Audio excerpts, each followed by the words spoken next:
What's up, people? I'm back, just playing around. Today I'm going to take you through some live backtesting. It's live because I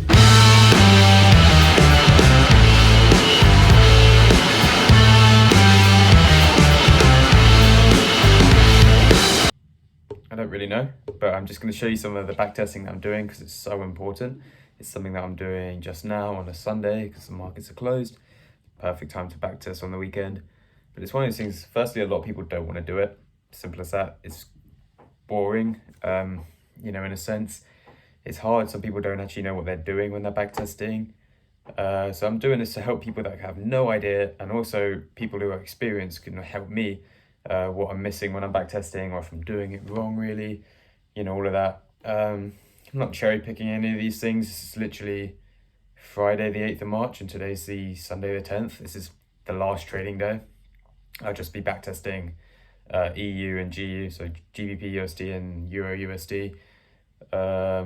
Just for, what I do, I guess, is I go back in the day and just look at the whole day's trading to see the trading setups that I would have taken or I should have taken, what I missed, what went well, what went bad, Some of them I did take, I don't think I actually took, no, I didn't take any on EU and GU on Friday. But, we're just going to head straight into the chart. I'll show you guys my screen and I'll just show you how I do it and what I'm doing, what you guys should look for, all of that. So, I'll see you there. Cool, what's up? We are here. We're here on the Euro USD. It is, how can you guys see? There, little 8. It's Friday the 8th of March. Whoops, let me get rid of that. Cool, yeah, so Euro USD, Friday 8th of March. Firstly, I'm a scalper, intraday scalper, so I'm going to head to the 5-minute. You can go on the 15-minute. The 15-minute is a great time frame, for either intraday, looking for swings as well, and scalps. It's just an all-round good time frame, but I'm going to head on the 5-minute time frame. I like backtesting just because I can see loads and loads of different opportunities that I did not see earlier. Like I didn't see this fair value gap here. Boom, price went in it and then was shot up. I didn't see that. I wouldn't have traded that, but it's just cool to see. Anyway, so God, I can't even speak again. Last video was showing some examples of my trades and what I'm doing currently. So hopefully you guys saw that video. If not, I'll put a little box at the top. I recommend checking it out so you know what I'm doing. But so gonna go to the indicator. This is the Asian high up here and the Asian low down here. So firstly, we know that this is liquidity because it's the Asian low. Boom. And then price respects it at this level. Where's my paintbrush? Boom, we see price respects that structure or support there. It just means for us it's even more liquidity. Let me get rid of this. Oh my God, I hate doing this. There we go. Finally, happened last time as well, man. So yeah, but what I'm also seeing is I wouldn't have taken this trade because for me, I like to see Asian low or Asian high get swept. I want to see Asian high get swept, then sell. I want to see Asian low get swept, then buy. This was a bit of a different one. In hindsight, this is all hindsight, guys. This is backtesting. I see this relative equal highs here, liquidity, and I see this level here. For me, the black dotted lines represent liquidity levels. Boom, here. So I'm seeing 2 strong liquidity levels here. Or in hindsight they're strong, but I wouldn't have counted them as strong because I want to see the high or the low get swept. Let's drop down to 10, liquidity, boom, swept. Cool. And then we see, what do we see here? We see this little spike here. Liquidity swept. Boom, there we go. Just here, liquidity swept by this big wick. It took out all the buy stops, triggered people into buys. It's just a little trap, and then it shot back down. We see big explosive moves to the downside. So I'm thinking, okay, this could be a light bulb moment, but I don't see any fair value gaps, which is what I need to enter. So I'm going to hop down onto the 3-minute time frame. I'm a big fan of the 3-minute time frame, I'll be honest. find a lot of the setups there and it's more reliable than the 1 minute. Just what I found, I don't know. And then boom, what do we see here? We have a lovely fair value gap. I like that in red on this candle here. As we can say, I should have seen here, this level here is a MSS. We have a market structure shift. I'm gonna change this to orange because that's my market structure shift color. Boom, here, these big strong candles, big bodied, you know, they're not weak, break this key Asian low and this liquidity level. And so I probably wouldn't have taken this trade because I would have thought, okay, we swept Asian low, we're looking for a buy. I could have got in on a tiny scalp. And, you know, looking in hindsight, it is a perfect trade. I should have taken it, but I didn't know because I was looking for buys in my mind, you know, and this is a sell. So anyway, we break structure, create a fair value gap. And then boom, this candle here, price retraces right into our fair value gap, right up in there. And then it melts. So our entry would be here. In this scenario, I'm testing just stops above the fair value gap candle. And we go for 1 to 3. And in the space of 5 or 6 minutes, we hit take profit. So that is honestly a perfect trade. That's catching the big move. And you know, in this scenario, it went down to a 1 to 7. But that's just greedy, guys. I don't need to do that. I'm going for 1 for 3 scalps, which is cool. So that was that trade. Early morning, that was, you know, 7 in the morning. Okay, also I missed that because I wasn't even awake. So yeah, maybe I should just scrap my morning routine and just hit the charts. I feel like that'd be a lot easier. I'll take a toll on the mental though. Okay, and then what else are we looking at in the day? After that big move down, there's a fair bit of consolidation here, just here. And we're getting into the NFP times. So I'm thinking, oh, fuck no, I'm not going to trade that. I'm smart. Why would I trade the NFP, especially on a live account? I did trade it on the demo. Hold on, guys. We're good, we're back. All right. So I'm not trading NFP. I'm going to save my money. Even though I had a feeling it would go long, I'm just not going to risk it. Again, this is hindsight. I had to say, okay, this is what I'm thinking. I'm thinking NFP is going to be long. I was right. Obviously, I didn't bet. So I should have been thinking of going long. And then what do we see here? What do we see here? We have 1, 2, 3 tests of this level around 109, 260. Which, you know, I'm now thinking, okay, this is a quite a strong level of liquidity. There's going to be a lot of sell stops resting under this. So I should have taken that into consideration this would have been a valid long on the NFP. Even though it's still very risky and I don't recommend it and I didn't take it. This is just in the hindsight backtesting what I would have done. So NFP candle 130 wicks down, wicks way down, sweeps that sell side liquidity, and then it goes to our overall bias, which is long. So I would have, in hindsight, entered a long position just at the liquidity points, and you have to have a big stop loss because it's NFP. You want to be safe. Could have easily gone down a bit more. I would have been stopped out. You know, just for example's sake, I'll go with that.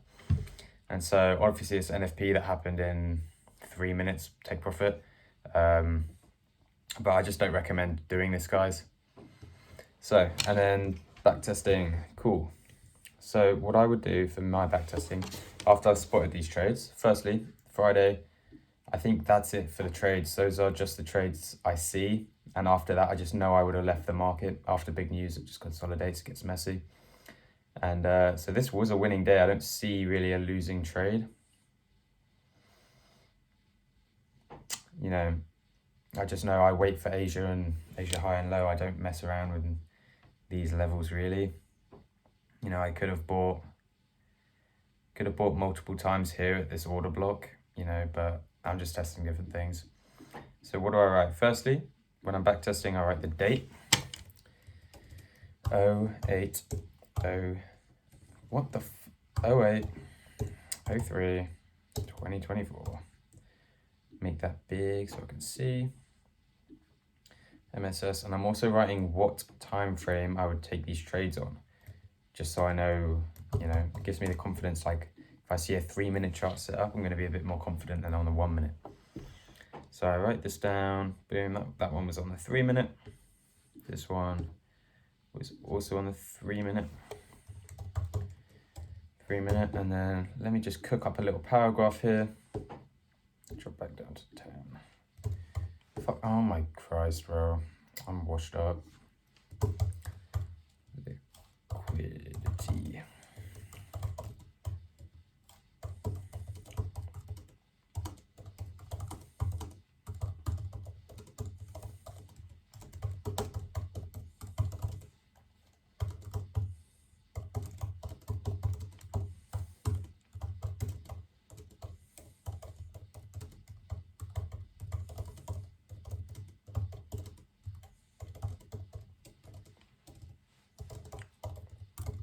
Don't come at me for spelling, guys.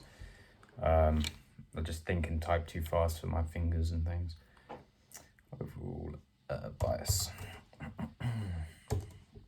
Cool. Big stop loss because of news. Don't take this trade. Very important, guys. Don't take that trade. But it's just good to have. Again, similar thing. Very early in the morning, so I wouldn't have seen it. Etc, etc, etc. Just writing some stuff to help me. Then I would click this camera in the top right, and that takes a picture. That takes a picture of your screen. I'd get it all in. This is the 8th trading day. You can see it. Take a photo of that, save it to downloads, put it in my phone, in the file, and I would do this every week. I'd backtest for the week, just to see all the opportunities I could have got in a week. That's what I would do. Cool, so that's EU. Let's hop onto GU. So this is, again, Friday's trading. Nope, go away. Cool, again. It's great fun on Friday, the NFB. I love it, man. Okay, so this is Thursday Asian.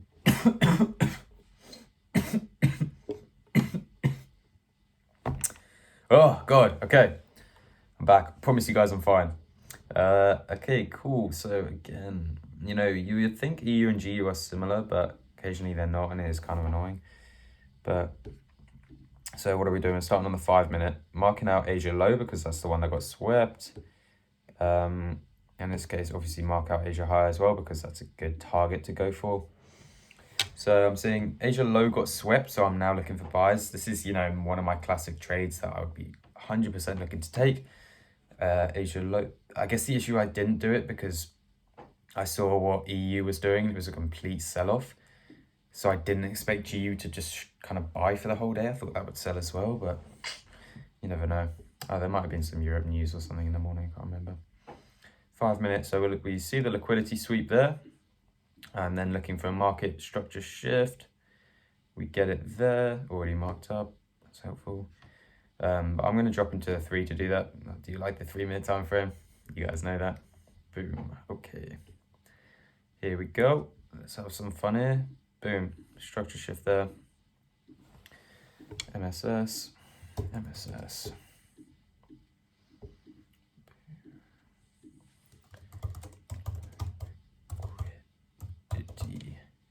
Swept. Asia low liquidity swept here.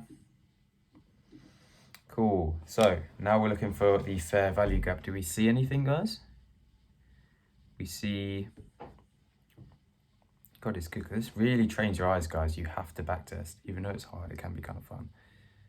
No, that's not one. That wick gets messed up. No. Okay, we've got the market structure shift. Boom. Big explosive candle causing the market structure shift. Gives us a beautiful fair value gap. God. Come on, round of applause. Round of applause, everybody. Cool, so we see that everything ticks off. Liquidity's been swept. We're looking for buys. Market structure's been shifted, so we now think we're bullish. And price has just retraced into our fair value gap. We're entering at the start of the fair value gap. Stop loss just below the fair value gap candle. Going for the 1 to 3. In this scenario, I might just target Asia high, which is 1 to 4. Just from experience and stuff, if it's going, it's likely to take Asia high. But for the sake of this, 1 to 3, and boom, just like that in 18, 20, in half an hour, we hit take profit. So let's get to the backtesting stuff. Get out of here. Okay. 08, 03, 24, make that 20, big, big, big. 3 minute time frame. 3 min. Actually, you know what? This might be nice. Do that, and I've just had another idea. Took 30 mins to TP. There we go, that's also a good thing to know. Just feeding yourself with knowledge. You know, how, just everything about the trade. What made it good? What made it bad? How long did it take? What time frame? When in the morning? When was this? Again, this was early on. This was 8 a.m. What? Oh my god, 8 a.m. God, spelling and typing is not my thing. Hence why I'm not a coder. Cool, so that's that trade done. Let's see, what else do we see in the day? So Asia high has been swept. So I'm actually now looking for sells probably. Here, again, there we go. High's been swept, liquidity swept. Big strong move down. Technically that there is a market structure shift, if you guys can see that. But then we don't retrace into a fair value gap, so it's not a valid trade. I wouldn't take that one. And then we get into NFP where I wouldn't trade it. What is this? This is the 130 candle. Fair value gap. It didn't sweep anything. It wasn't as clean as EU NFP, so I'm not going to trade this. And then it gets messy, and then as it goes late Friday into the weekend, you don't want to trade that anyway. Perfect, guys. So yeah, and then again, I'll just take a photo of that. That was GU's one. I take a photo of that, save it, take it to my phone, put it in a file, EU weeks, GU weeks, and then I would also do this for the pound Australian dollar and potentially the Australian dollar USD, but I haven't traded that one as much. My 3 are GU, EU, and GA. So cool. That's it. That's my backtesting. I'm about to go and do bang out a couple hours of that. Backtesting gives you the confidence to do it, guys. 100%. So yeah, remember, I'm still learning, not a financial advisor by any means. Don't come for me. And if anyone out there has any tips for backtesting, please do let me know. I'd be very keen to learn. If you want to have a chat with me and ask any questions, my Instagram is @midmoneytrader. I'll reply to everyone. I am not that big or famous at all, so obviously I'm going to reply to people. I want to help people as much as I can. And yeah, safe trading. Hope you guys had a good week and look forward to next week's trading. We've got CPI and PPI. Let's get it.